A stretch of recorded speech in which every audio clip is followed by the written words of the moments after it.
Well, howdy there, stranger. I'm Jordy. And I'm Brad. And welcome back to Beers with Queers, the true crime podcast where I research a case, and Brad here, and potentially you guys. Don't know a damn thing about it.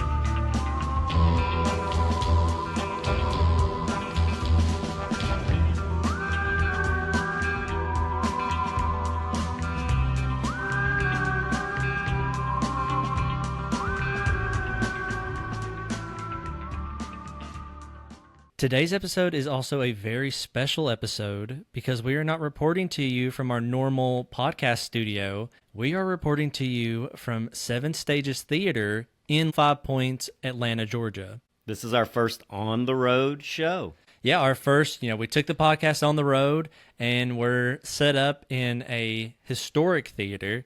And also a haunted theater. And also a haunted theater, which we will get to in just a second because, what better way to celebrate Halloween and all things spooky than to record a true crime, creepy podcast in a haunted theater? It writes itself.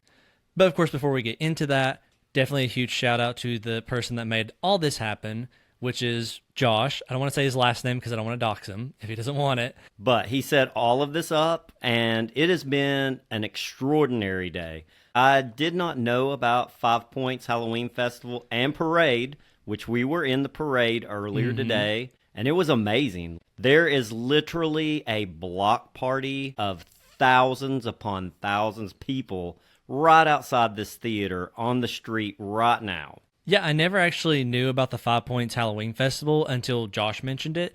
And then, looking it up and it's huge. It's one of the biggest in the South and the biggest in the Southeast, I believe. Yeah, everyone, the few people we mentioned were like, oh, we're going to 5 Points, Georgia for their Halloween festival. And a few of our friends were like, oh my God, I love it. I used to go every year. And so I was like, okay, well, this is a huge thing. And getting here today, we've been here since. It's a huge thing. And yeah, it's very huge. It's thousands of people in costumes and elaborate parade floats, so many cool vendors and food trucks. And also, this is the first time we've been to the area of 5 Points. We've been to Atlanta dozens of times, but this is the first time we've been to this section of it.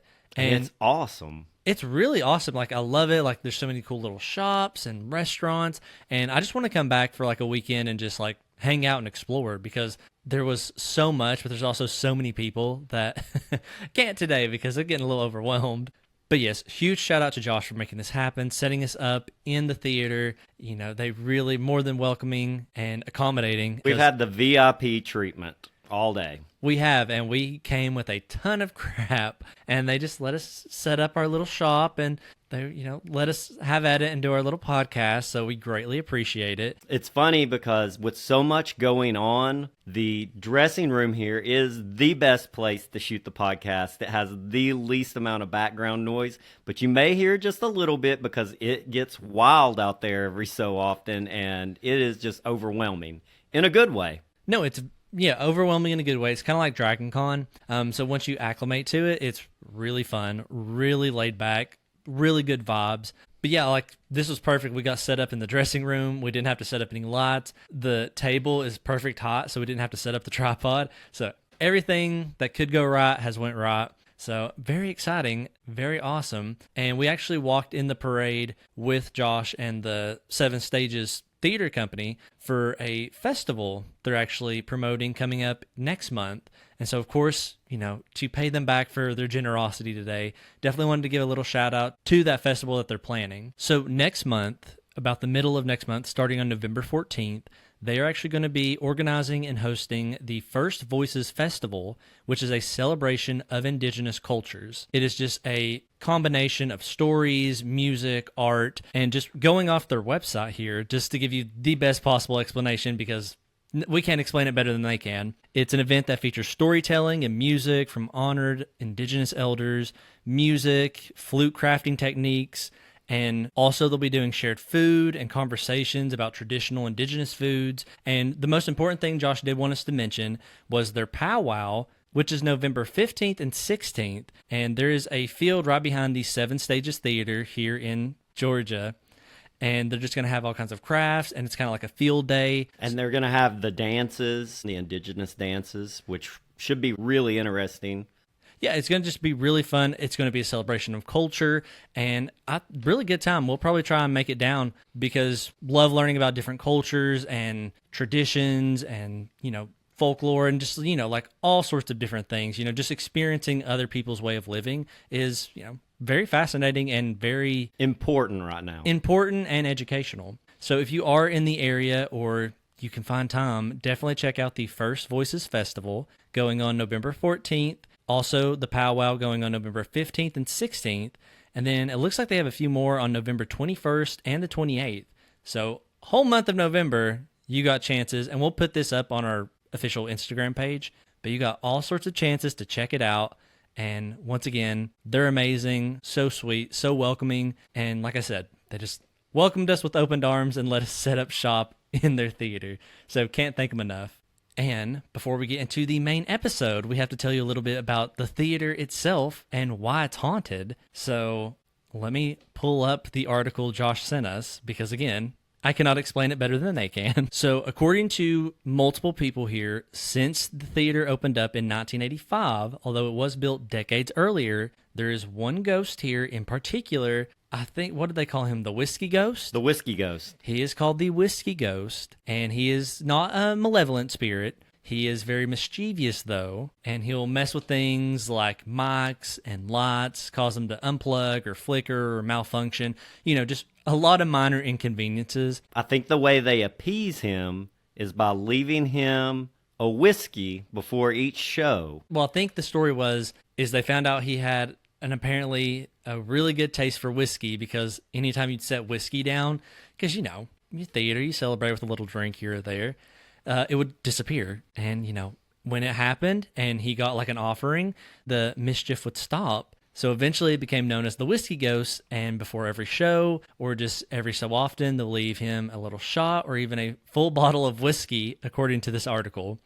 And yeah, when you leave the room and come back, it's gone, and he'll leave you alone. So not a mean spirit, but definitely one that has a taste for alcohol. And I was like, that's perfect for a podcast called Beers with Queers. So yeah, like I said, you can't make this up. It writes itself. Now, I am a little nervous, though, because we didn't bring an offering. So hopefully if the Whiskey Ghost is listening, forgive us newcomers. Luckily, there is a bar right downstairs because this theater is literally attached to a bar and a coffee shop. So you got the best of both worlds. So after this, we'll give you one, Whiskey Ghost. Yeah, so just hang tight, Whiskey Ghost. Let us record this, and we'll all have a drink together. We'll all take a shot together. So, of course, we're in a haunted location. We're in a haunted theater, and since found out we were doing this, kind of been thinking, what kind of case are we going to be covering?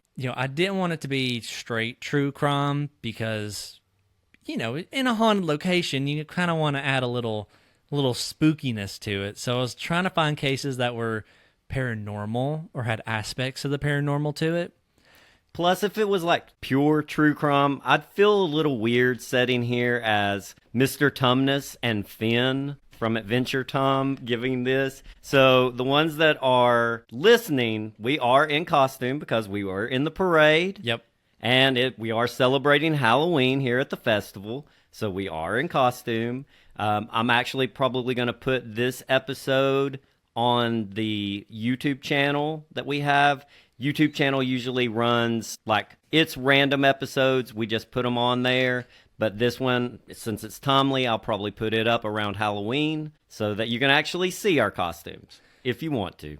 Yeah, so it's not straightforward true crime because also that too. It's a little, I think it'd be a little disrespectful actually to do someone's case and then it's Finn from Adventure Time. We are sitting here, I'm Finn from Adventure Time. I have the hat on and everything and it looks ridiculous. Looking in the best way. Because there's a mirror in front of us too and I'm looking at myself trying to be serious. I'm like, I can't take you serious. And then he is Mr. Tumnus, and Mr.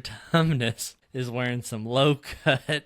There were some very interested people in the parade today because Mr. Tumnus was the first thing I ever tried to sew myself, and I sewed some goat legs, and it turned out really slutty, and it's not on purpose, really, this time. I mean, it just was a happy coincidence that it turned out that way. It's just my lack of sewing skills, so they literally come to right where everything's covered and it's modest. And Mr. Tumnus is such a beloved and wholesome character, I get by with it. But everybody's like, is that sexy, Mr. Tumnus? And I'm like, he is the day. Yeah, so slutty Mr. Tumnus. And again, we'll post photos for you guys to see from today because it was such a fun day. So yes, we're not doing a straight true crime episode. It is a mix of true crime and paranormal. And of course, I just kind of wanted to see if I can scare myself being in a haunted location. So every episode we do is kind of creepy because it's true crime. But we're just going to kind of amp it up a little bit. I don't know if you believe in ghosts or not, or to what extent, but you know what? Keep an open mind. We just all keep an open mind around here at Beers with Queers. And if you're in the right setting, turn the lights down low, grab you a drink, and we'll do it together. Now, if you're driving, no drinks. Unless it's water or an iced coffee or, The iced coffee's a given. Yeah, the iced coffee's a given. That's me. All right. So, yeah, I'm going to try and make this episode as spooky and creepy as possible. I don't know if it'll come off that way, but you know what? We're going to try it because if you listen to this episode, do it at night when you're alone and it's dark out, and we'll see if you also get a little scared. So this week, we're going to kind of go back and revisit one of our most infamous cases. So this is actually one that we've already kind of discussed, but it's a part of it we didn't elaborate on, and I really wanted to go deeper into it. So it's also probably one of the most infamous true crime cases in history. This week, we are going back to Fox Hollow Farms. Now, Brad, do you remember what that is? Is this the Herb Baumeister? It is Herb Baumeister. Which is one of the absolute craziest cases. And if someone usually walks up and talks to us about a specific case, it is the Herb Baumeister case. If you've not heard it, go back. This man had a pool set up in his house. Well, I was about to say, don't spoil it. I mean, they should have already listened. They should have already listened to it. You should have already listened to this. But I will do a little brief overcap, just in case you haven't. You should go back and listen to the full story. But if you haven't, we'll do a little brief rundown just so you're caught up to speed. So, yes, like Brad said, Fox Hollow Farm may sound familiar to some of you because it was home and the killing ground of one of America's most mysterious and prolific serial killers, Herb Baumeister. Now, we're going to do a recap of Herb and his crimes for those of you who aren't familiar with his atrocities. We did do a full, in-depth, 2-part episode back when we first started the podcast. It was episode 19 and 20. And honestly, even to this day, I think it was 2 of our best episodes. And just because the way it played out was straight out of a movie. And yeah, it's so crazy. And again, we'll link those in the show notes. But when I tell you this is one of the craziest and terrifying cases we've ever covered, that is an understatement. Herb is suspected of murdering upwards of over 25 victims, with more very likely a possibility. Because another thing about Herb, it's suspected that he is actually 2 different serial killers operating on different points. And we'll get more into that, but yeah, very few have you seen a killer who is suspected of being 2 different serial killers. Now, we talked briefly at the end of the second part of our coverage of Herb about the various hauntings experienced by the current residents of the farm. But today I figured it would be a good time to do a full, in-depth look at some of the alleged paranormal activities that have and continue to occur at the home of a monster, whose presence is still felt to this day. And they're still finding bones of victims to this day. Yes, and like I said, if you're not familiar with the case and you're like, bones, we'll get into it. It's 2006, and an Indianapolis couple named Rob and Vicki Graves are looking for their forever home. The couple have lived most of their lives in the city and were now looking for a more quiet and private life away from the noise and all the lights. After months of searching, a property on the outskirts of the city, deep in the woods, caught their eye, and they got in touch with their real estate agent to set up a house tour. Now, the Graves were in awe at not only just the beauty, but the size of the place. It had everything they wanted: room for their family, which included 2 sons, seclusion, beautiful scenery, and most of all, it was being offered at a very, good discount. I bet it was. Far beyond what its actual value was. Now, of course, the longer they were in the house, the more it seemed to be too good to be true, and Rob had a suspicion on why that may be. Now, although it had been a decade, Rob remembered the media circus back in 1996 surrounding a prolific serial killer in the area, and how he used to use his home as a killing ground for his victims. Now, he wasn't sure if this was actually Fox Hollow Farm, but he figured bring it up anyway just to double check. Now, right away, the real estate agent confirmed, yes, what he was feeling in his gut was correct. Fox Hollow Farm was the former home of Indiana's most prolific serial killer, Herb Baumeister, and that he had murdered dozens of his victims on the property. Now, the property was listed at such a huge discount due to the, quote, negative psychological impact the events had on the surrounding area. It had sat on the market since the murders were discovered back in 1996, and Rob and Vicky Graves would be the first couple to look at it and actually consider buying it. Now, the agent admitted that he was already actually prepared for them to ask about the murders. I bet he was. And so as they continued the tour, he did not shy away, and he began giving them the full, dark history of what occurred at Fox Hollow Farm, and how it was home to one of the most evil men in history. Now, Fox Hollow Farm was built in 1978, with the original owner enjoying a decade of its beauty before putting it on the market, ready to pass it off to the next family to enjoy, and he thought he found that in the Baumeisters. Herb and his wife Jane began hunting for a new home for their growing family starting in 1988, and upon coming across the farm, they instantly fell in love. The two had seen their fortunes explode in the previous year, as they opened up their own store called Save-A-Lot. You may have heard of it, which proved to be extremely successful, allowing them to open several other locations in a short period of time. And just to say, that is not, they opened a Save-A-Lot. They opened the first Save-A-Lot. They founded Save-A-Lot. They founded Save-A-Lot. So now with their newfound wealth, they were ready to live the high life, moving into the property in May of 1988. The couple already had 2 kids and appeared to be the picture-perfect family, ready to turn Fox Hollow Farm into a home. Sadly, everyone was unaware that the quiet and bookish Herb had other plans in mind for the property. As they moved in, his mind wasn't on how this place would be a good spot for his kids to grow up in. Instead, he was excited that he would now have a secluded place to bring home young men and murder them, something he had, potentially, already been doing for quite some time before that. So I'm not going to go into full in-depth of like all the victims and everything surrounding that. Like I said, if you do want the full coverage, check out episode 19 and 20. They'll be in the show notes, and that is the full breakdown of the actual true crimes and murders he committed. But I am going to walk us through Herb's first suspected series of murders and what he was up to during his time at Fox Hollow before we get into current day. So although not officially confirmed, Herb is highly suspected and remains the only suspect in a series of murders linked to an unknown serial killer nicknamed the I-70 Strangler. Between 1980 and 1991, at least a dozen young boys and men were found murdered across Indiana and Ohio. The victims ranged in age from 42 to the youngest being just 14 years old. All the victims were last seen at local gay bars within a 4-block radius of one another, with several of them last being seen in the company of an unidentified man. Within days of disappearing, each one of the victims would be found partially or fully nude, dumped in a ditch, stream, or open field somewhere close to or just off of I-70. All of them had been strangled to death.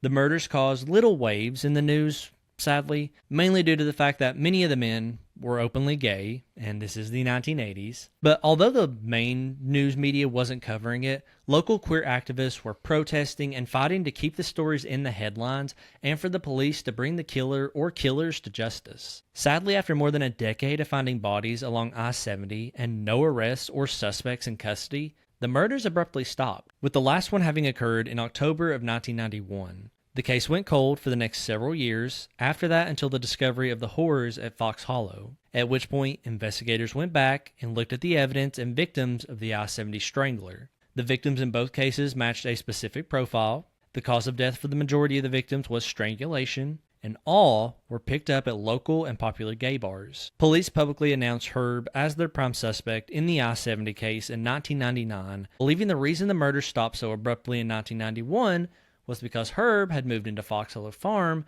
and now didn't have to worry about dumping his victims in, off I-70 or in streams or stuff like that.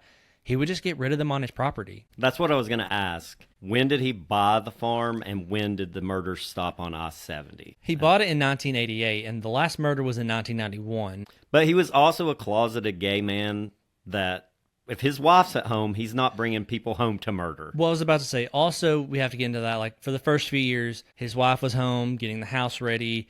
And then it got to a point around 1991 when his wife started going out of town. He started sending her to visit her family and take the kids.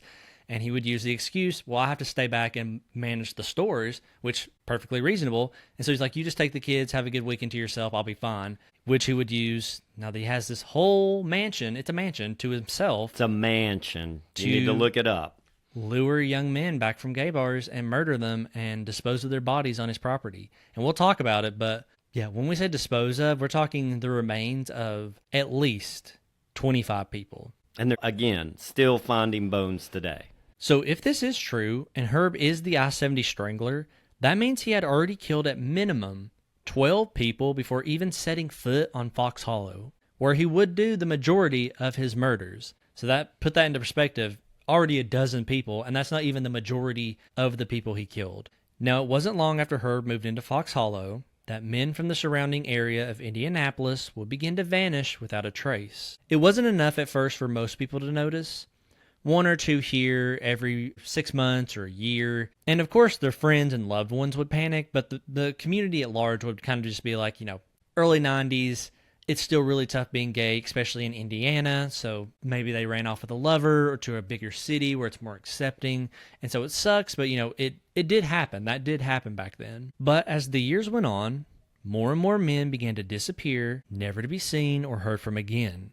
Most vanished under the same similar circumstances. They go out to a popular gay bar in downtown Indianapolis, only to disappear before the night is over. Now, one or two disappearances in the community could be explained away by police and brushed off, but by 1994, with over a dozen men reported missing from the same general area, it became too much to ignore, even for police, which again, back then, police were kind of, homophobic and bigoted, but even it got to a point for them where they're like, we can't ignore this. Like, people are disappearing at an alarming rate. Yeah, there's too many people. We can't just explain that away. So it became too much to ignore, and an official investigation was opened to look into the disappearances. Now, we talked about this in our first episode about Herb, but how his crimes came to an end is literally straight out of a horror movie. So, a local gay man named Tony Harris happened to spot a man in a gay bar one night in 1994. He went to go say hi, introduce himself, when he caught the man staring blankly at a missing person poster for a man named Roger Goodlett,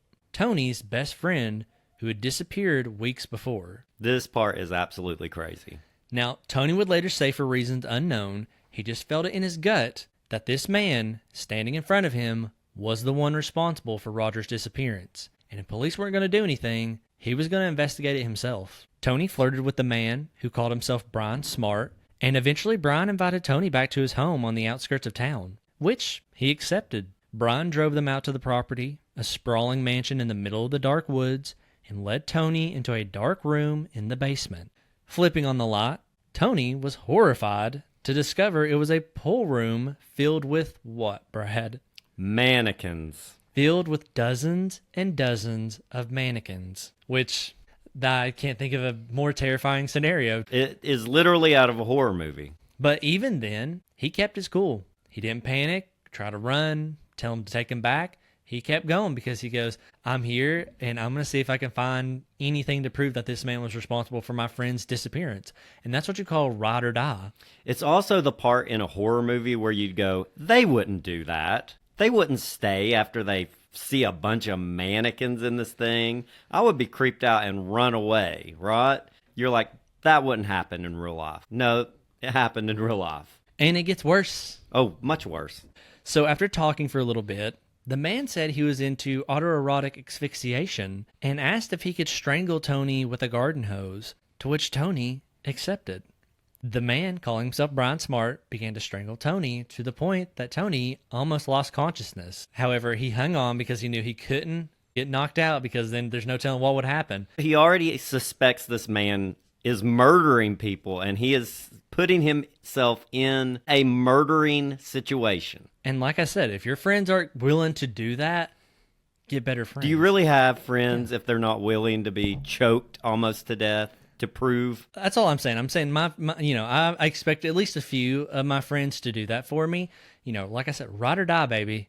I would do it. Now, eventually, Brian, quote unquote, Brian Smart, passed out himself from drug use, and instead of running, Tony took the opportunity to run through the house looking for any evidence that Roger had been there or any other man who had disappeared. He didn't find anything, sadly, and eventually Brian woke up and took Tony back to the bar without so much as a fuss or a word, and just left him and disappeared into the night, leaving Tony kind of like, I know this man was the killer, but I don't have his real name or any other info. And so he spent almost the next year working with a private investigator on the case to scour the gay bars every night looking for Brian Smart. You know what I think so crazy is Herb agreed to just drive him back, but in a lot of cases where the killer's MO, murder, does not work out, like he passed out before he actually had choked him, and it breaks kind of the chain of the way they normally do things, then they're like, okay. Because, there was the guy that put one of his victims back on the subway and sent him home. There's a few of them that's driven them back, and it's all because the way they normally do it gets broken up, and they're like, I guess you gotta win. I'm taking you home. And that's just why psychology of serial killers is so fascinating, because sometimes they will just leave victims, even if they saw their face or try to kill them, and most of them won't offer an explanation. And honestly, I don't think a lot of them even know why themselves. It's just like that urge to kill has gone, and so they're like, well, I don't feel it anymore. So, I mean, yeah, it's like, I thought I killed you. That was enough. And now that I don't feel it anymore, like, yeah, I don't want to kill you. You have to be safe getting home. And it's so fascinating. So Tony hunted the gay bars searching for the man calling himself Brian Smart for almost a year. And finally, in August of 1995, he found him, followed him out to his car, where he was able to get his license plate and turn it in to investigators, who found that Brian Smart was actually Herb Baumeister. For almost the next year, investigators followed and questioned Herb and his wife Jane, both of whom refused to cooperate until finally in June of 1996, when Jane announced she was divorcing Herb because of his, quote, erratic behavior, and she finally agreed to allow them to search Fox Hollow Farm. And it was there they would find something that would change Indiana's state history forever. Scattered all over the 18-acre property were the remains of dozens of men. In total, following the initial search of the property, over 10,000 bone fragments were uncovered in various parts of the yard, most small chunks, but some included full human jawbones and teeth. And by this point, of course, Herb had realized the jig was up, and he fled. A warrant was put out for his arrest, but sadly, he would never get to be questioned by police, as he would commit suicide by shooting himself in the head near the Canadian border on July 3rd, 1996. Although he left behind a suicide note, he stated his reason for doing so was because of his failing business and marriage. He never took responsibility for the murders, and he took all of his secrets to the grave. And that's another reason this case sticks out so much, is because all these victims, and police never actually got to talk with Herb at all. And so they never really got an idea of his psychology, his state of mind, and he just, ended it himself, and he left all these nagging questions. And of course we can theorize, very much he was self-loathing because he was gay and stuff like that.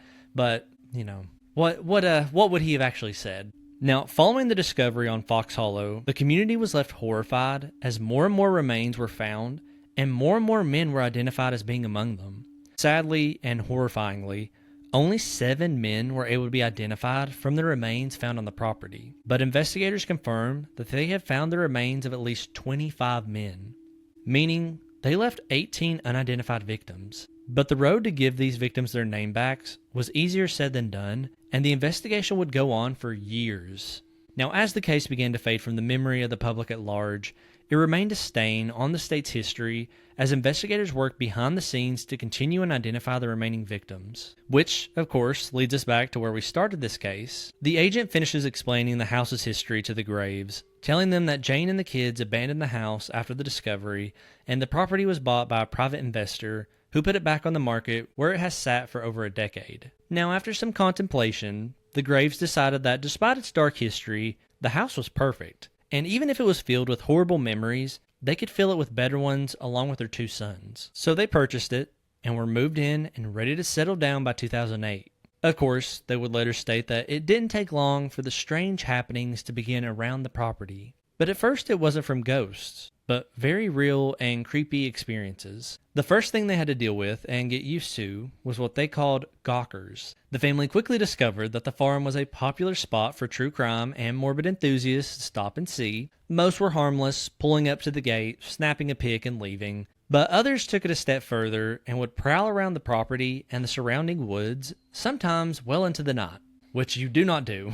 No, that is trespassing. Which they made very clear and firm by the "no trespassing or you will be shot" signs they put up all over the property. That makes me think of the Amityville house. Even though they've changed and took out those iconic windows, everybody still knows which house is the Amityville house. And when you pull up to it, there is a sign right in front of it that says, "Do not park here, do not take pictures, leave us alone." Which is fair. 100% fair. But also, devil's advocate here, I'm like, you purchase one of the most infamous houses in American history, you gotta know people are gonna come to it. It's give and take. But also, don't go roaming the woods around someone's house. Yeah. I mean, going onto the property is way different than driving by and snapping a picture of something. So eventually they got used to that. Most of the people that were prowling around stopped, and it was just people coming up to the gate wanting a photo. But pretty soon, the bumps in the night weren't from humans, but paranormal. The first incident occurred when Vicky was home alone cleaning the house right after they moved in. As she was vacuuming the living room, the vacuum cleaner suddenly switched off, and she turned to see that it was unplugged. Which, very weird because she still had slack in the line, so she's like, I don't think I unpulled it, but it happens all the time. So she plugged it back in and continued her cleaning, only for the vacuum to stop again moments later. She turned to see the vacuum plug now over 3 feet away from the wall socket, something she knew she didn't do. She went to plug it in for a 3rd time. Before she even stood all the way up, she watched as the cord was yanked from the socket and flew several feet across the room as if someone had grabbed it and yanked it in anger. On top of this, Vicky stated that she felt an invisible presence in the room, which felt, quote, hostile and like it did not want me there. Following this first encounter, the activity on the property would begin to ramp up over the following months, starting with a new resident of the farm, a man named Joe LeBlanc. So Rob owned a car dealership and offered to let one of his employees, Joe, rent an attached apartment on the property since Joe needed a place to stay. Not long after moving in, Joe would begin to experience intense night terrors he described as feeling as real as anything he's ever experienced awake. The nightmare was always the same. He would be in a partial state of undress and be running through the woods surrounding Fox Hollow. In the nightmare, he described being overcome with an overwhelming fear to flee and escape as he was being hunted by something or someone he could not see, but he knew was close by. This dream occurred multiple nights in a row, starting from the first night he moved in, and was soon accompanied by sleepwalking and acting out his dream in real life while still asleep. On one occasion, Joe leapt from his bed and began to flee before slamming his head into the doorframe. In another similar incident, he fled from his apartment and into the woods, only to wake up when he tripped and fell down a hill, landing on a broken bottle and slicing his hand open. Even when he was awake, Joe stated he was filled with overwhelming anxiety that he was being hunted and he needed to run, something that would go away the minute he stepped foot off the property. Now, although Rob would explain to him the history of the house and that it was probably what was affecting his sleep, if someone told you, dozens upon dozens of men were brutally murdered in this house and their remains were scattered all over the property, I would probably have nightmares too. But still, Joe could not shake the feeling that something else was wrong. And it wasn't long after this that Vicky also began to get this feeling. She began seeing the apparitions of young boys and men around the property. It started not long after Joe's night terrors, and she began to complain to Rob that she couldn't stop seeing the, quote, young men in the woods. The most prominent and frequent one she saw was a, quote, young man in a red shirt and denim jeans who always had his back towards me so I could never see his face. The first time she saw him, he appeared to be strolling through the woods as if he just lived there, very casually. She went to confront him, thinking it was another gawker, but as she got closer, she noticed something terrifying. The man had no legs. She stated that from his knees up, he looked as real as her husband standing in front of her,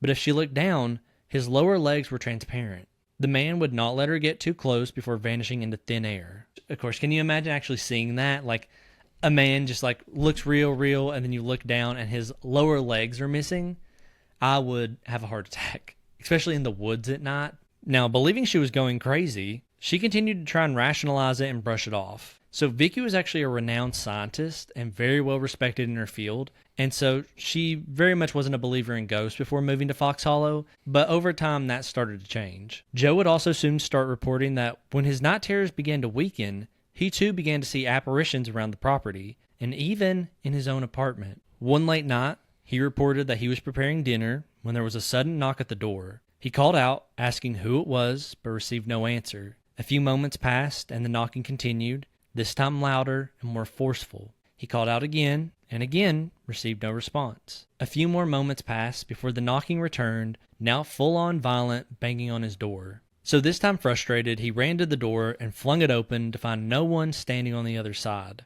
And the way the apartment is set up, this door that was connected to the main property, it's all the way at the bottom of a long staircase with no other exit. So positive, like there was no one hiding, and I got to the door before the banging stopped, so no one could run up the stairs. So I don't know what it was. He tried to shake it off and went back to what he was doing, eating his food in front of the TV, before out of the corner of his eye, he saw a young man in a red shirt seeming to dart from the corner of the kitchen into his darkened bedroom. Believing someone was now inside the apartment, he quickly ran in after the man, only to find no one there upon turning on the light. Which I'm always nervous about that whenever I'm home alone. I'll be like, see shadows out of the corner of your eye, and you're like, what was that? Yeah, sometimes I'll just pretend I didn't see anything, even though I know I did, because sometimes you just don't want to see what you think you might have saw. Sometimes I just don't want to know. Now, Joe would encounter the man again a few nights later as he was out walking through the woods with his dog Fred hunting for squirrels. As the two made their way deeper, Fred began to whimper before turning into growling at something moving through the trees in the distance. Shining his flashlight towards it, Joe saw the man in the red shirt running through the woods. Like Vicky, he noted the man's legs seemed to be transparent from the knee down. Joe took off after him, believing it to be a gawker, and as he got closer, he felt the same overwhelming anxiety to flee and run wash over him, and the feeling that he was being pursued by an unknown presence that grew stronger the deeper into the woods he got. Joe finally caught up to the red shirt man, who turned to look directly at him. Joe recalled the man was crying and looked terrified as he stood there in the dark before vanishing into thin air. Now officially freaked out, Joe went to Vicky with his experience, who confirmed he saw the same man she did, and when she asked where the man disappeared at, Joe pointed at a spot between two trees, to which Vicky confirmed that's the same spot she saw the man disappear at too. Now they're combined. Now everyone's like, all right, are you experiencing anything weird here? So let's kind of get together on this and figure out what the hell's going on. So the next day, the two went to the spot to investigate where they had seen the apparition, when Joe found something odd buried just a few inches under a dirt mound near the spot where the man disappeared. Pulling it out, it was very clearly a large bone, but they couldn't tell if it was human or animal, although it looked to be there for a long time. Vicky, who had actually helped perform autopsies for the city in the past, took the bone in to be analyzed by a friend of hers at the medical examiners, who confirmed that the bone was in fact a human femur, and had been there for roughly 10 to 15 years.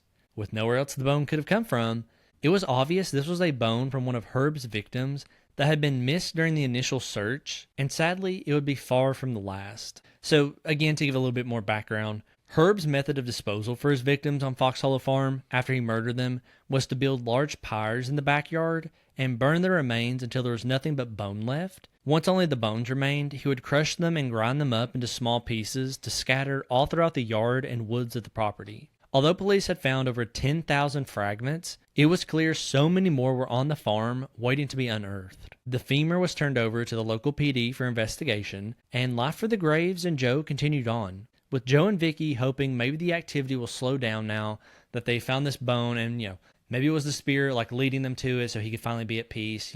They're hoping okay, maybe that was it and things are going to go to normal. But again, that would not be the case. A few nights after finding the bone, Joe was again alone in his apartment in bed when he was suddenly awoken by frantic knocking at his door. The knocking grew louder and louder as Joe ran from the door to catch who was behind it. As he flung it open, the knocking suddenly stopped. With the metal knocker, I don't know what it's actually called, the knocker they have on the door, you used to bang on it. I think it's called a knocker. Yeah, a knocker. Wasn't sure if there was an official name for it. A knocker. But when he opened the door, the knocker was still midair, and as he turned to look at it, it slammed back down, almost as if someone was holding it and then dropped it. So again, freaked out, he slammed the door and started to go back to bed, kind of just like, if I ignore it, it'll just go away. But that's when he heard his dog growling from the bedroom, and then the distinct sound of squeaking, which he knew to be from the door handle. Joe turned back around to see the door handle moving back and forth and rattling as if someone was trying to get inside. As he approached with caution, ready to catch the person on the other side of the door suddenly burst open and slammed against the wall with no one there. Joe was still trying to wrap his head around what he was experiencing when he noticed out of the corner of his eye a man come running out of his bedroom. The man was young, shirtless, and according to Joe, quote, had a look of pure terror on his face, as he seemed to ignore Joe as he ran from the apartment and into the nearby woods. Joe watched as the man made it a few yards into the woods before disappearing into thin air. Which again, could you imagine experiencing that? Someone like an unknown man crying, terrified, running from your room and then disappearing? I think I'd be done at that point. I would be done too. I'd be like, no, I'm gone. Nope.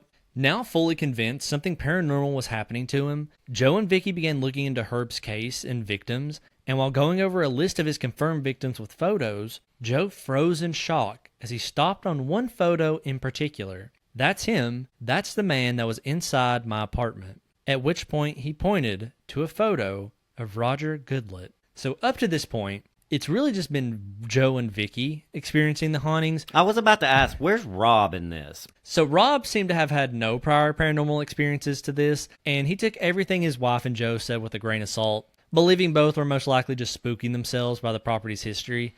Like, you probably hear noises, and now your brain's like, it's ghosts because all these people died here. Like, I get it, but also I'm not believing you saw a man with his legs missing. So he's like, yeah, whatever. That is until one night, when he and Vicky were sitting in the living room watching TV, and suddenly there was a knock at the door. Both went to see who it was, as it was fairly late in the night, and again, they're out in the middle of the woods, so who could it possibly be?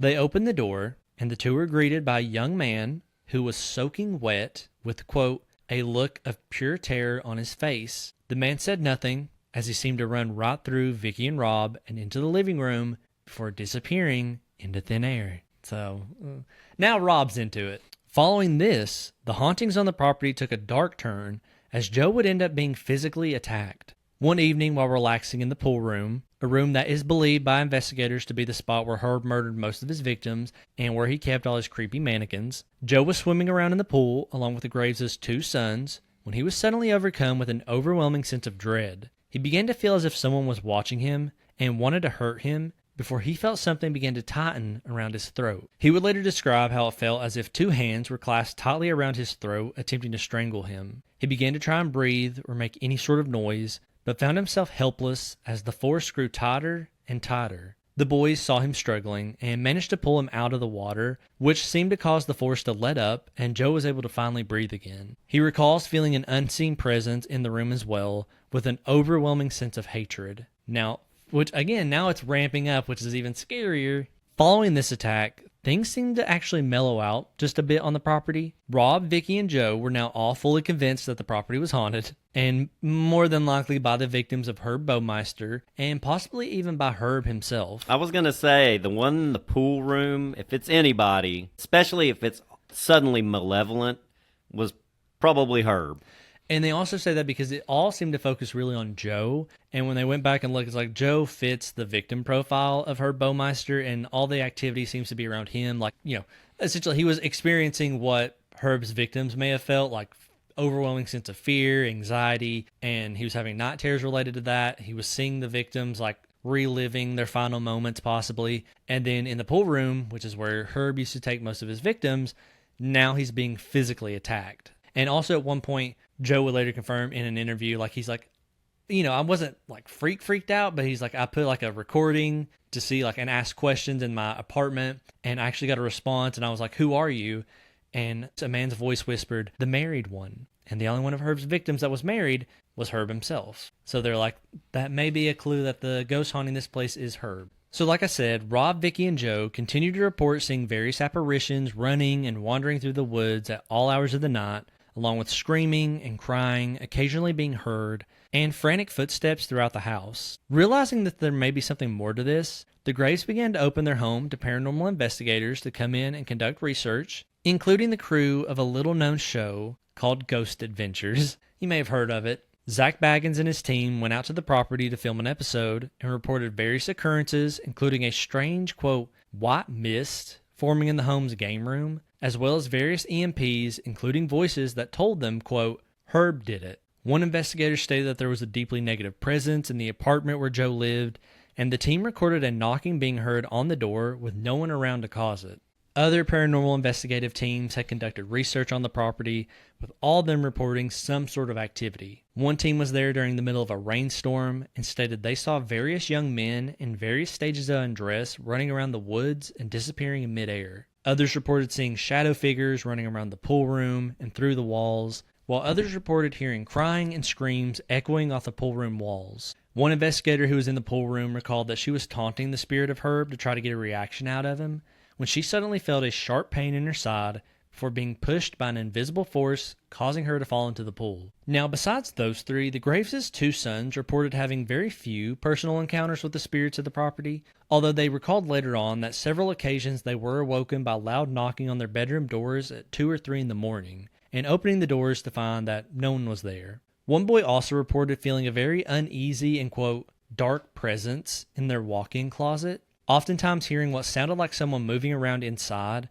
and what sounded like a man whispering to them, although they were never able to make out what it was saying. Which, now that is the scariest thing to me. Closets scare me anyway. It's because you're a gay man. That's true. And to hear like something moving around in there and then like whispering, like telling you to come inside, no. Nope, not doing it. Now, it wasn't long after the Ghost Adventures episode that Joe was contacted by someone who actually turned out to be a close family friend of Herb, and this unnamed man revealed that during his final years at the farm, Herb often lived in the guest apartment while fighting with Jane, and often came home late, reportedly seen in the company of several young men he took inside. Now, it was never confirmed if he actually killed people in the apartment. However, again, without Herb there, it was kind of hard to tell where he killed people. They knew he killed a lot of people in the pool room just from encounters and stuff like that and like the evidence.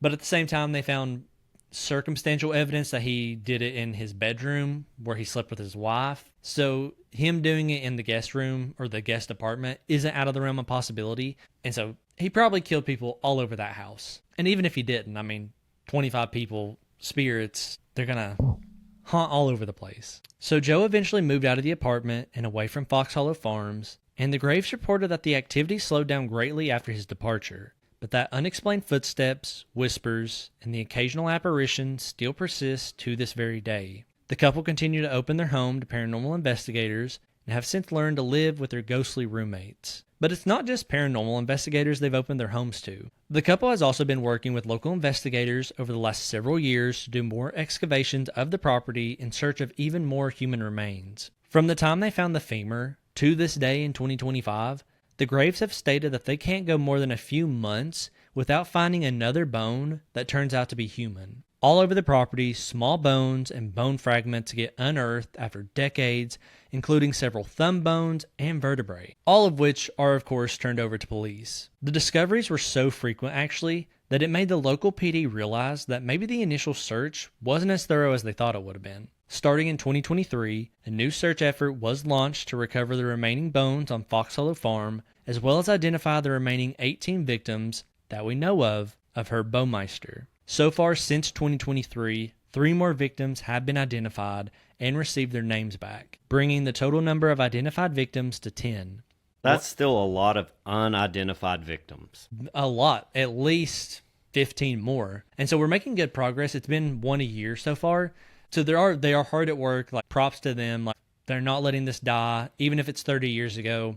They are taking this very seriously. They're using genetic genealogy to test these bones and remains, and they've had really good success so far. And so huge shout out to them. And they've been giving like closure to families who had missing people. Like, he just disappeared around that time. We don't know if he's dead or not. And I think at least one of the cases, it was someone who didn't even know their son was dead. And they're like, yeah, he was one of the victims found. And so it's just that closure that families have.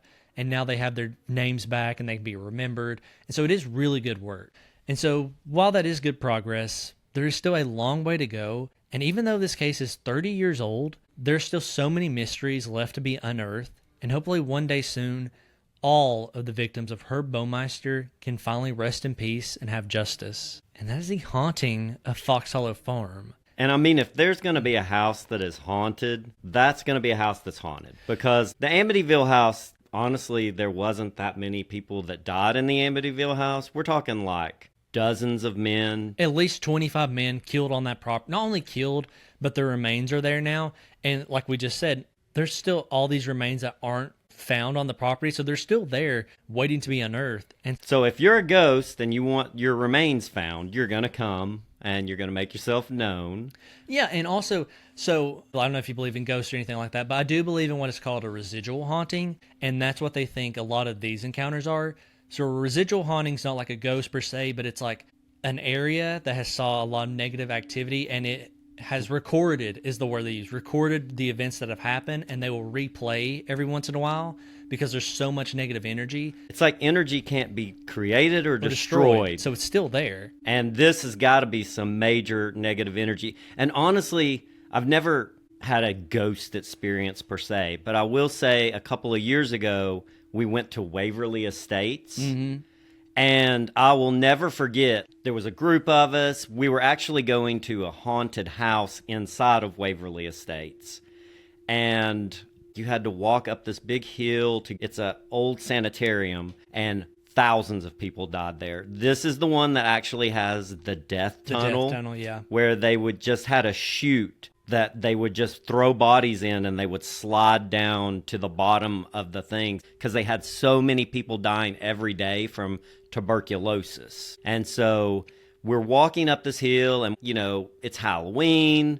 We're all kind of like joking, laughing because we're going to a haunted house. You know, this place, it has a bad history, but, you know, this is like a haunted house. And as we all reach a certain threshold, all of a sudden I felt like just a overwhelming bad energy. Like it felt oppressive, like the air felt thick all of a sudden. And what was weird was everybody else in the group, we didn't even really notice it all at once. But as we all walked past that point, all of us just kind of stopped talking, stopped laughing. And then I was like, man, that feels weird. And everybody was like, I feel it too. This feels weird. And so I definitely believe that there's like energy that can kind of stay in places, and especially negative energy like that, because I felt it. And again, it's kind of like with Rob going, these crazy kids, they're thinking everything's haunted because they're making it up in their mind. But then once you experience something, you're like,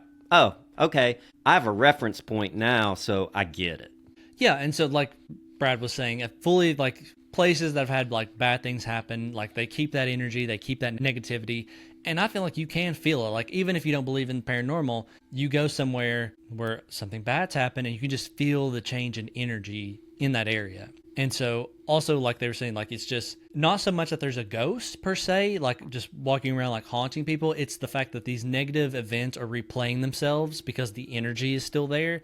And, you know, people sometimes who are more receptive to it will see these events play out, and it's just these horrible moments being replayed over and over in this spot like a movie. And that I'm like I fully believe like there's, you know, a lot of dark energy in places like this. I can't even imagine somewhere like Fox Hollow Farm. And so it is definitely somewhere I think they still do paranormal tours like on the property. Honestly, I would love just to go experience it myself, just to get a feel of the energy there, because I can't imagine. And also just to see like the spot where so many people lost their lives and so many people could potentially still be there. I mean, like in terms of like bones and remains that they haven't found yet. And it's just so, this story is so crazy to me. Like I keep coming back to it because I'm like, I know we've talked about it several times on the podcast, but it's just such a crazy story. And there's so many unanswered questions. And again, you need to go back and listen to the full episode because there is crazy stuff all through that story. We didn't even talk about the dead animal thing. Go back and listen to it if you want to know about that. Yeah, very much so. Go back and listen if you want the full breakdown of like Herb's crimes, how he got caught, like how the area reacted to the disappearances. Episode 1920, we'll link them in the show notes. And also, before we ended the episode, be like, this is not like being disrespectful to the victims or anything. If you don't believe in ghosts, Very much so. It's about remembering the victims. And also, these are just like the personal experiences of the people that live there currently. And so, I don't know. Is it paranormal? Is it just the negative energy affecting their minds? I'll let you guys decide that. I like to say humans like to think they have everything figured out because that makes us feel warm and tucked in at night. Mm-hmm. But And we don't. We find out new things. Every year we find out new things. So we don't have everything figured out. So I try to keep an open mind on things. And hopefully you guys do too. And hopefully you don't have any ghostly experiences after listening to this episode. And hopefully we don't either from the Whiskey Ghost here at the Seven Stages Theater. Which after this, we're going to go get some whiskey and just make sure. We are. So with that, thank you guys so much for tuning in for another episode of the podcast. Our very first on the road podcast. It feels weird not being in the studio. But if you enjoyed this episode, please leave us a 5-star rating or review on iTunes or Spotify. Helps us out a lot. Helps other people discover the podcast. And of course, we just love hearing from you guys. If you want to see photos from today's case, you can follow us on Instagram at Beers with Queers Pod, that's POD, or on Facebook at Beers with Queers, a true crime podcast. And until next week, stay dangerous out there, my friend. All right, Whiskey Ghost, first round's on me.